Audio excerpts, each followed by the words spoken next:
नमस्कार योगीस, कैसे हैं आप। पिछले वीडियो में मैंने आपको शीतली प्राणायाम के बारे में बताया था, जो कि गर्मी के मौसम में किया जाता है। आज उसी का शीतकारी कहते हैं वह प्राणायाम के बारे में मैं आपको बताने जा रही हूँ। यह भी अक्सर गर्मी के मौसम में ही किया जाता है। जिन लोगों को बाहर अक्सर ज़्यादा जाना पड़ता है, धूप में घूमते हैं, उनको अक्सर गर्मी ज़्यादा होती है और पानी पीने के बाद भी प्यास नहीं बुझती है और शरीर में बहुत गर्मी होती है, पसीने आते हैं, वे लोग इस प्राणायाम को अधिकाधिक करें तो उनके शरीर में ठंडक आ जाएगी और प्यास कम लगेगी उन लोगों को। तो ये प्राणायाम किन लोगों को नहीं करना चाहिए उसके बारे में मैं पहले बताऊंगी। जिन लोगों को कॉन्स्टिपेशन होता है, यानी कि कब्ज़ की बहुत प्रॉब्लम होती है, वे इस प्राणायाम को नहीं करेंगे। और जिन लोगों को सांस की यानी कि रेस्पिरेटरी प्रॉब्लम होती है, तो जैसे कि अस्थमा, निमोनिया, गले में खराश, टॉन्सिल्स और कफ की प्रॉब्लम होती है, वे भी इस प्राणायाम को नहीं करेंगे। जिन लोगों को लो बीपी है, वे भी इस प्राणायाम को अवॉइड करें। तो अब इस प्राणायाम को करने से क्या क्या फ़ायदे होते हैं मैं बताती हूँ। पहले तो यह प्राणायाम शीतली और शीतकारी, यानी कि शीतकारी से शीतलता अपने शरीर में आती है तो अपना शरीर पूरा ठंडा हो जाता है। इस प्राणायाम को लगातार करने से हमें अंदर ठंड की महसूस होती है। जिन महिलाओं को अधिक ब्लीडिंग होती है, वे महिलाएं गर्मी की वजह से उनको ज़्यादा ब्लीडिंग होती है, वे महिलाएं भी इस प्राणायाम का गर्मी के सीज़न में बहुत अभ्यास करेंगे, काफ़ी 10-15 बार दिन में बार बार करेंगे तो उनको शरीर में ठंडक शीतलता होगी और उनको ब्लीडिंग में प्रॉब्लम जो है कम हो जाएगी। और ये पित्त की वृद्धि को रोकता है। हम अक्सर धूप में बाहर जाते हैं, गर्मी के मौसम में हमें धूप ज़्यादा तेज़ लगती है तो उससे घर आने के बाद पित्त हो जाता है, तो पित्त की वृद्धि को यह रोकता है। पित्त की वजह से हमें एसिडिटी भी ज़्यादा हो जाती है, तो एसिडिटी अपने शरीर के में और गर्माहट पैदा करती है, तो उस गर्माहट को कम करने के लिए हमें शीतली और शीतकाली प्राणायाम करने से वह हमारी पित्त की वृद्धि को कम कर देता है। जिन्हें माइग्रेन की प्रॉब्लम है, नींद नहीं आती है, सिर से रिलेटेड जो भी प्रॉब्लम है, वे ये प्राणायाम करेंगे, उनके लिए बहुत ही उपयोगी है। हाई बीपी वालों के लिए यह प्राणायाम रामबाण की तरह होता है। तो चलिए आगे बढ़ते हैं।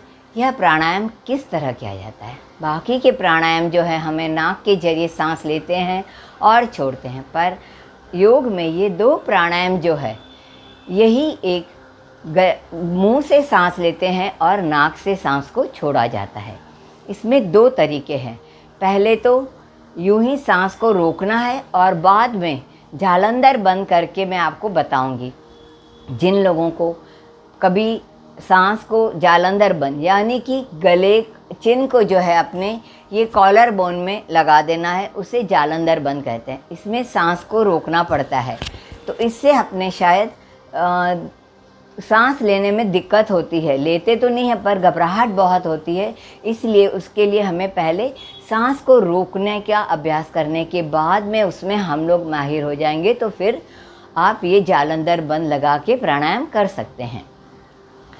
तो चलिए मैं बताती हूँ पहले किस तरह प्राणायाम करना है। इस प्राणायाम के लिए दोनों दांतों को एक दूसरे में आपस में एक के ऊपर एक इस तरह लगा देना है। जीभ को ये दांतों के पीछे पॉइंट को जीभ के लगा देना है और इसके बाद में यहाँ से हिश की आवाज़ करते हुए सांस को खींचना है।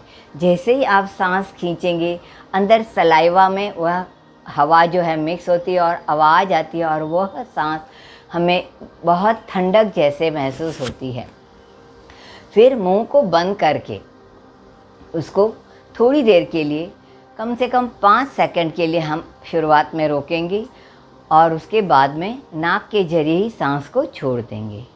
तो देखिए मैं कैसे करती हूँ। पहले दोनों दांतों को भींच लिया है,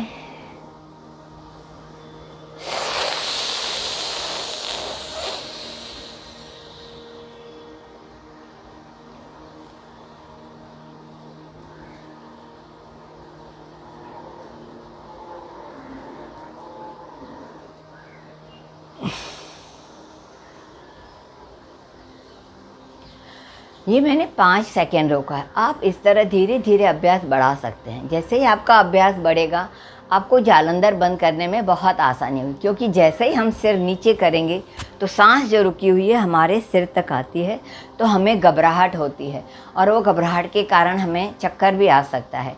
इसलिए पहले आप कुछ दिन इसका अभ्यास करें। जैसे ही आप 10, 15, 20 सेकेंड के बाद में आप जालंधर बंद का अभ्यास कर सकते हैं। अब मैं आपको जालंधर बंद करके बताऊंगी। देखिए,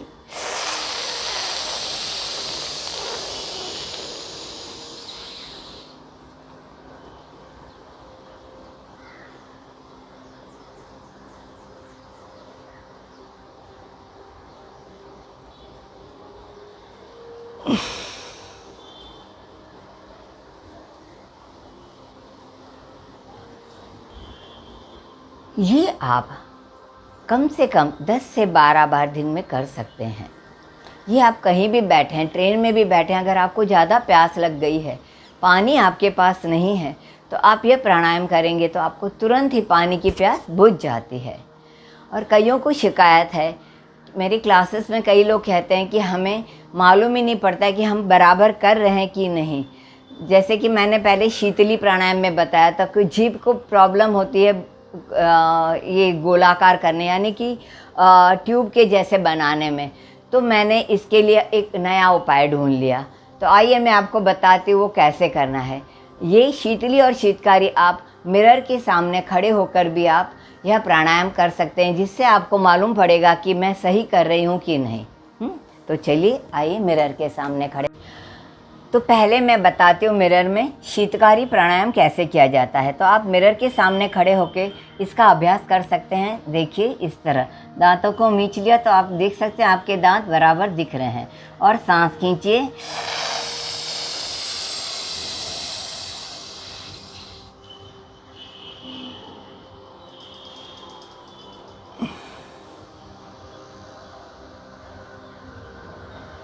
इस तरह आप मिरर के सामने बार बार अभ्यास करेंगे तो आपको अंदाज़ा आ जाएगा कि बिना मिरर के भी आप किस तरह अभ्यास बराबर हो रहा है कि नहीं आपका।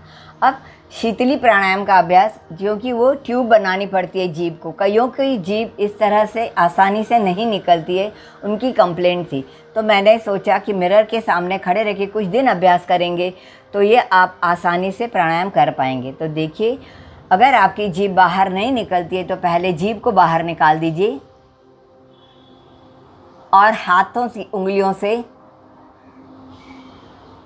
इसको मोड़ दीजिए। मोड़ने से ये ट्यूब हो जाएगी। और फिर सांस को खींचिए।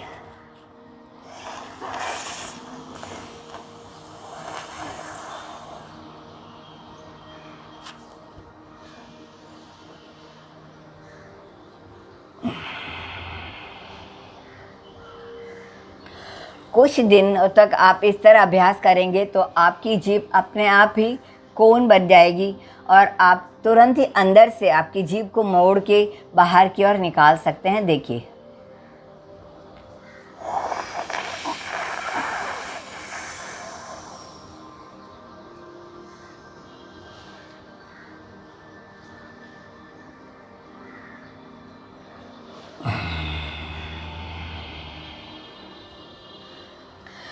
इस प्राणायाम में आप जितनी गहरी सांस भर सकते हैं भरिए, आपको उतना ही ठंडक महसूस होगी।